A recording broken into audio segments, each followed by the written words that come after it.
21 मई 1951 भारत के इतिहास की वह रात जिसे कोई भूल नहीं सकता। देश में चुनावी रैलियों का शोर था, लेकिन उसी शोर में एक खामोश साजिश अपने आखिरी चरण में थी। यह साजिश भारत से बाहर श्रीलंका के घने जंगलों में जन्मी थी। बस एक पल में सब कुछ बदलने वाला था। धमाका, चीखें, लहू और सन्नाटा। किसी ने सोचा भी नहीं था कि दुनिया के सबसे शक्तिशाली नेता राजीव गांधी की जान एक लड़की के हाथों खतरे में पड़ जाएगी। सवाल यही था, उस रात सुरक्षा इतनी कमजोर कैसे हुई? वह चेहरा कौन था जो मौत बनकर आया? और वह कैमरा क्या देख रहा था जिसने पूरी साजिश उजागर कर दी?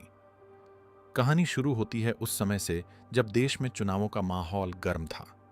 राजीव गांधी, जो पहले युवा प्रधानमंत्री रह चुके थे, सत्ता में वापसी के लिए पूरी तैयारी कर रहे थे। उन्हें पता नहीं था कि उनकी मौत का दिन तय हो चुका है और यह साजिश एलटीटीई द्वारा रची जा रही थी। श्रीलंका के जंगलों में बैठा प्रभाकरण डर से भरा था। उसे डर था कि अगर राजीव गांधी दोबारा सत्ता में आए तो भारतीय शांति बल फिर से श्रीलंका भेजा जाएगा और एलटीटीई को बड़ा नुकसान होगा। उसने अपने भरोसेमंद लोगों को बुलाया और एक आदेश दिया, राजीव गांधी की हत्या जरूरी है। यह मिशन कोई साधारण मिशन नहीं था। यह एक आत्मघाती मिशन था। इसके लिए ऐसे लोग चाहिए थे जो बिना किसी डर के अपनी जान देने को तैयार हों। यहीं से कहानी में आता है शिवरासन, असल नाम रघुवरन, जिसने राजीव गांधी तक पहुंचने के लिए हथियारों की बजाय धोखे और चालाकी का इस्तेमाल करने का प्लान बनाया। शिवरासन ने दो औरतों, धनु और शुभा, को मिशन के लिए चुना। धनु को ह्यूमन बॉम्ब बनाया गया। उसके शरीर पर एक विशेष डेनिम बेल्ट बनाई गई थी जिसमें आरडीएक्स और लोहे के छोटे छर्रे रखे गए थे। शिवरासन ने पहले वीपी सिंह की रैली में परीक्षण किया। धनु ने नेता के पैर छुए और देखा कि सुरक्षा ढीली थी। इसी तरह उन्हें पता चला कि भीड़ में घुसकर राजीव गांधी जा सकता है। अब बस इंतजार था 21 मई का, जब राजीव गांधी तमिलनाडु में रैली करने वाले थे। 21 मई की शाम श्रीपेरुम्बदूर में उमस और गर्मी थी। रैली स्थल पुराना मंदिर का मैदान था, लगभग 40 किलोमीटर चेन्नई से। भीड़ जमा होने लगी। लोग अपने नेता की झलक पाने के लिए बेताब थे। मंच सज चुका था। लाउडस्पीकर पर देशभक्ति के गीत बज रहे थे। भीड़ में कुछ लोग सिर्फ तबाही देखने के लिए आए थे। शिवरासन और उसकी टीम वहां पहुंच चुकी थी। सुरक्षा ढीली थी। मेटल डिटेक्टर का इस्तेमाल नहीं था। औरतों के लिए अलग सेक्शन बनाया गया था जिससे वे सीधे मंच तक जा सकती थीं। राजीव गांधी का काफिला रात के करीब 10 बजे पहुंचा। भीड़ ने उन्हें घेर लिया। जिंदाबाद के नारे लगने लगे।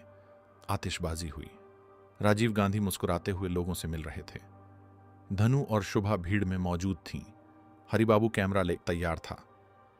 तभी सब इंस्पेक्टर अनुसुईया ने धनु को देखा और रोकने की कोशिश की, लेकिन एक महिला आई और बोली कि ये उसकी बेटी है। अनुसुईया वहां से हट गई। 10:10 राजीव गांधी मंच की तरफ बढ़ रहे थे। पुरुषों वाले सेक्शन से निकलकर महिलाओं के सेक्शन में आए।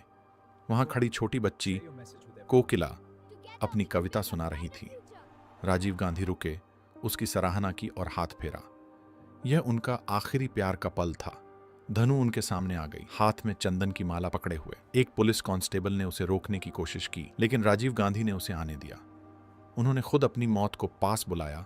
धनु ने माला पहनाई और पेडिक्योर पैर छूने के लिए झुकी। राजीव गांधी झुके और उसी पल धनु ने बेल्ट का स्विच दबा दिया। एक तेज फ्लैश और भयानक धमाका। 10:21 पर सब खत्म। आसपास खड़े लोगों के शरीर के चिथड़े उड़ गए। धुआं फैल गया, सन्नाटा छा गया। 16 लोग मारे गए, जिसमें राजीव गांधी और सुरक्षा में तैनात पुलिस वाले शामिल थे। धनु का केवल धड़ और सिर का छोटा हिस्सा बचा। धमाके के बाद देश में हड़कंप मच गया। लोग विश्वास नहीं कर पा रहे थे कि राजीव गांधी अब नहीं रहे। सीबीआई की स्पेशल इन्वेस्टिगेशन टीम एसआईटी तुरंत जांच में लगी। धमाके के पास मिला हरिबाबू का कैमरा सबसे बड़ा सबूत बन गया। कैमरा जल गया था, लेकिन उसकी फिल्म सुरक्षित थी। फिल्म को डेवलप करने पर पूरी साजिश साफ हो गई। तस्वीरों में धनु, शिवरासन और उनकी टीम भीड़ में दिखाई दे रही थी। सबसे अहम तस्वीर वह थी जिसमें धनु राजीव गांधी के पैर छूने के लिए झुक रही थी। एसआईटी ने कड़ियों को जोड़ना शुरू किया। पता चला कि यह साजिश एलटीटीई की थी। पूरे देश में मैनहंट शुरू हुआ। शिवरासन ऑटो लेकर चेन्नई से बैंगलोर भागने की कोशिश कर रहा था। लेकिन अब उसका बचना नामुमकिन था। अगस्त 1991 में बेंगलोर के कोनाकुंटे इलाके में पुलिस ने शिवरासन और साथियों को घेर लिया। एलटीटीई के लोग कभी जिंदा पकड़े नहीं जाते। उनके गले में साइनाइड कैप्सूल कुप्पी था। सुरक्षा बलों ने उन्हें सरेंडर करने के लिए कहा, लेकिन कोई जवाब नहीं आया। गोलियों की तड़तड़ाही चली, फिर अचानक बंद हो गई। कमांडोज अंदर गए और देखा कि 7 लाशें पड़ी थीं। शिवरासन ने खुद गोली मारी थी। शोभा और बाकी साथियों ने साइनाइड खा ली थी। वे सभी मर चुके थे, लेकिन जिंदा पुलिस के कुकिस के हाथ नहीं आए। अदालत ने 26 लोगों को मौत की सजा सुनाई।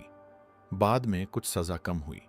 नालिनी, जिसने धनु और टीम को पनाह दी थी, कि मौत की सजा उम्र कैद में बदल दी गई, क्योंकि सोनिया गांधी ने उसे माफ किया।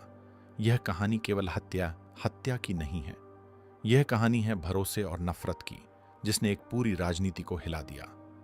राजीव गांधी की हत्या ने भारत की राजनीति में ऐसा खालीपन पैदा किया जिसे भरना आज तक मुश्किल है। उस रात अगर सुरक्षा थोड़ी कड़ी होती या फ्लाइट लेट ना होती, शायद इतिहास कुछ और होता। लेकिन इतिहास का यह काला अध्याय हमेशा याद रहेगा। जय हिंद, जय भारत।